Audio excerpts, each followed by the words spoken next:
पर आरएसएस प्रमुख मोहन भागवत ने मेले में शिरकत की है। योग गुरु बाबा रामदेव भी मौजूद हैं। उत्तर प्रदेश के मुख्यमंत्री योगी आदित्यनाथ भी कार्यक्रम में शामिल हुए हैं। रोहतक से इस वक्त की बड़ी खबर। तो रोहतक में ये कार्यक्रम आयोजित किया गया है।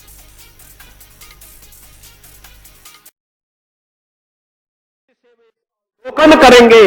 आज पूज्य बाबा महंत चांदना जी महाराज के उन संकल्पों को जिस मजबूती के साथ समाधि मंदिर की स्थापना और कलश स्थापना के कार्यक्रम के साथ अब परकोटा के निर्माण की कार्रवाई को श्री महंत बालकनाथ जी योगी ने जिस तत्परता और मजबूती के साथ, जिस दूरदर्शिता के साथ आगे बढ़ाने का कार्य किया है, वो अत्यंत अभिनंदनीय है, सराहनीय है और वह एक नया संदेश भी देता है।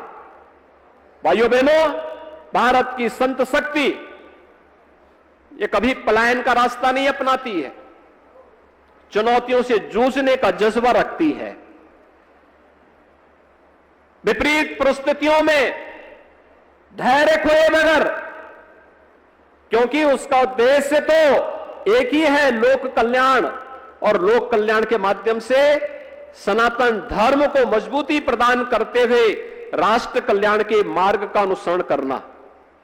राष्ट्र के हित में जो कुछ भी होगा वही हमारे लिए अभीष्ट है। सनातन धर्म के हित के लिए जो कुछ भी होगा वही हमारे लिए अभीष्ट है। बाकी हमारे लिए कुछ भी महत्वपूर्ण नहीं होता है। और उसी अभियान को लेकर के यह मठ निरंतर चल रहा है, सदियों से उस परंपरा का वाहक बना हुआ है।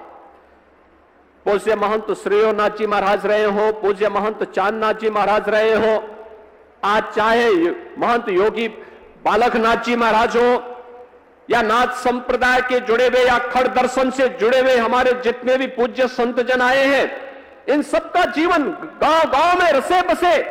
भारत की मजबूती का आधार यही है। दुनिया के अंदर इतनी बड़ी आबादी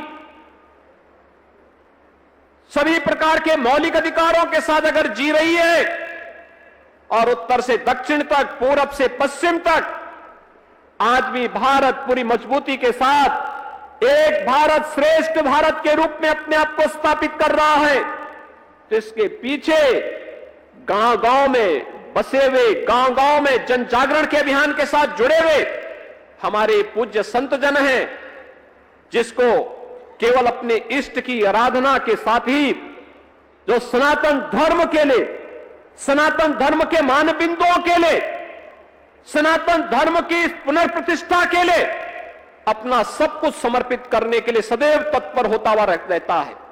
श्री राम जन्मभूमि मंदिर आंदोलन ने और इससे पहले भी जब भी आह्वान हुआ है, उन आंदोलनों में उसका बढ़ चढ़कर भाग लेना इस बात को सदैव से एक नई प्रेरणा देता रहा है। और आज यहां पर जो समारोह हो रहा है, इस समारोह इस बात को भी प्रदर्शित करता है। न जाति भेद है, न मत और पंथ का भेद ही है। सब लोग एकजुट एक मंच पर आकर के एक जगह बैठे हैं, कोई भेद नहीं है।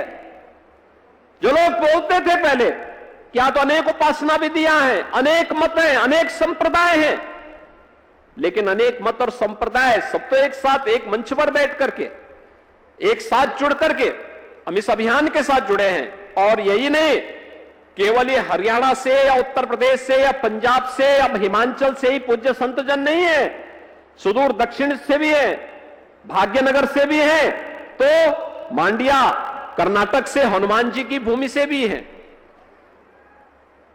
उत्तर से भी हैं, दक्षिण से भी हैं, पूरब से भी हैं, तो पश्चिम से भी हैं। और यही सनातन धर्म है। इस सनातन धर्म की दूसरी कड़ी अपने पूर्वजों और विरासत के प्रति अपने दायित्वों का ईमानदारी पूर्वक निर्वहन करना। कृते च प्रति कर्तव्यम एषो धर्म सनातना। अपने पूज्य गुरुदेव के प्रति किस प्रकार का सम्मान का भाव होना चाहिए, गुरु परंपरा का सम्मान किस रूप में होना चाहिए, ये समारोह उसका एक उदाहरण है।